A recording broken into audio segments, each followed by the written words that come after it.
Kataluniako burujabetza prozesuak gure ustez azkartu egin du egoera politikoaren bilakaera guztia Espainiar estatuan.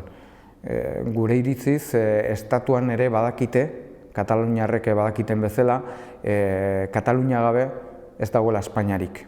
Eta beldur hori oso handia da, eta gure ustez beldur horrek piztu ditu alarma guztiak Madrilen. Eta hori dela eta azkartu da estatu operazio hau. Gaur egun ezagutzen ari garen estatu operazio hau.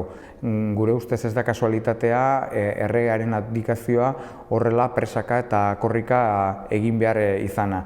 Gure ustez ere ez da kasualitatea hauteskunde orokorrak aurreratzearen inguruko zurrumurruak gero eta gehiago izatea.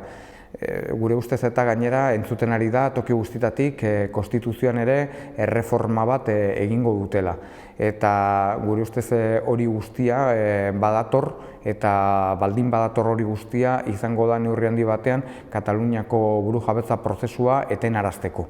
Hori da beraien helburua, beste gauza bat izango da ea lortzen duten. Eta guk uste dugu zaila dutela Espainiatik, Madriletik hori guztia geldiaraztea. Zaila dute instituzioetan eta batez ere Kataluniako gobernen eta parlamenten indar nahikoa dagoelako aurrera egiteko eta ematen du determinazio hori ere badagoela, baina gero bestalde batetik herri mugimenduaren indarra gaur egun oso handia da eta bultzaka ari da alderdi politikoek aurrera jarrai dezaten, eta gure ustez faktore nagusia da gaur egun Kataluniar gizarteak lortu duen heldutasun politikoak nolabait ahalbidetzen duela prozesu hau geldiezina izatea.